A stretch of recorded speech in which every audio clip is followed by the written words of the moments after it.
बड़ा ही अद्भुत बेहतरीन सिद्धांत है वो, जो कहते हैं आचार्य कि आपकी कुंडली में जो ग्रह है, जैसे मैं मान लीजिए सूर्य की बात करता हूं, सूर्य,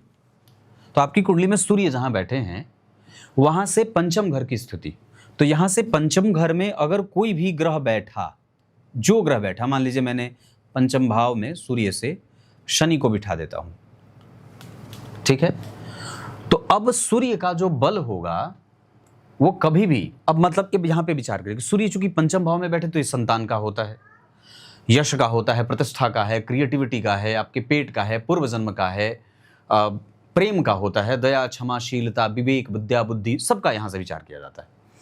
तो जातक की कुंडली में अगर किसी एक भाव में सूर्य बैठ गए तो उससे अब जब पंचम भाव की व्याख्या होगी तो सूर्य का फल इस पंचम भाव पर निर्भर करेगा।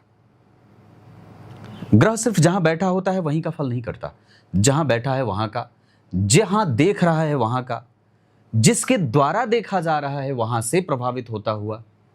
वहां से तीसरा, वहां से चौथा, वहां से 12वां, वहां से दूसरा, वहां से 5वां, ये सब सम्मिलित होकर के ग्रह का एक फल तैयार करते हैं। जैसे आप मालपुआ बनाते हैं, मालपुआ में बहुत सारा व्यंजन पड़ता है, बहुत सारी चीजें, इलायची डालते हैं, लौंग डालते हैं, पता नहीं जो भी डालते हैं, दूध, चीनी, आटा, मैदा, बहुत सारी चीजें डालते हैं और गैस पे चढ़ाते हैं, उसको एक निश्चित ताप देते हैं, उसको समय देते हैं, तब जाकर के आपका मालपुआ तैयार होता है। रसगुल्ला, आप उसमें बहुत सारी चीजें मिलाते हैं, उसे बेहतर करने के लिए अपना समय देते हैं, एक निश्चित ताप देते हैं, तब जाकर के वो फल कथन करता है। तो वैसे ही जो सूर्य का प्रतिफल होगा या किसी भी ग्रह का प्रतिफल, उससे 5वें और 9वें भाव को क्या कहता है? मूल सिद्धांत है कि अगर ये ग्रह, किसी भी ग्रह के 5वें भाव की जो स्थिति है, अगर वो 14 से 18 अंश, बढ़ा करके आप 20 भी कर सकते हैं, मतलब ग्रह अगर युवावस्था का है, और दूसरा लग्न के बराबर के मान का है। लग्न अगर मान लीजिए 15 अंश का, 0 से 6 अंश, या 6 से 12, 12 से 18, 18 से 24 और 24 से 30, ये ग्रह की 5 अंशात्मक स्थितियां होती हैं। जितने का लग्न बना है, 0 से 6 का बना है, उससे ऊपर का अगर ग्रह गया तो वो काफी मजबूत हो जाता है परिणाम देने में। लग्न के मान से नीचे है,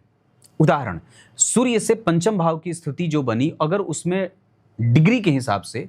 14 से लेकर 20, 22, 24 अंश तक अगर शनि बैठे हैं और उतने ही के करीब का अगर लग्न बना है, मान लीजिए लग्न का मान 6 अंश से लेकर और 12 अंश के बीच है, बहुत ध्यान से समझिएगा, और शनि भी लगभग इसी अंश के दूरी पे बैठे हैं,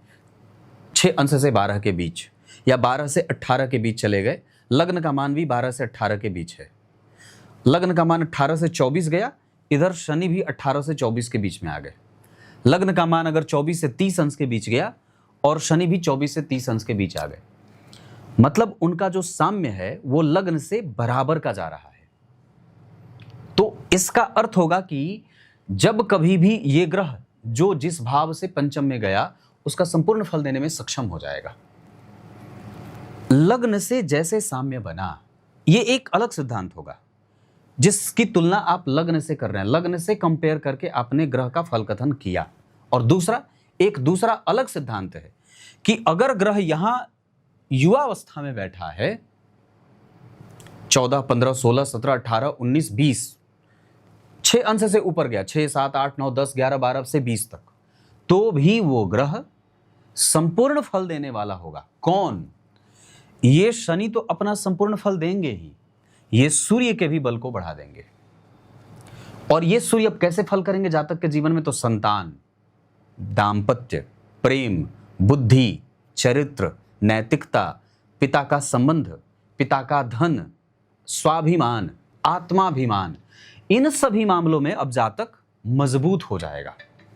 समझ रहे हैं? इन सभी मामलों में जातक मजबूत होगा।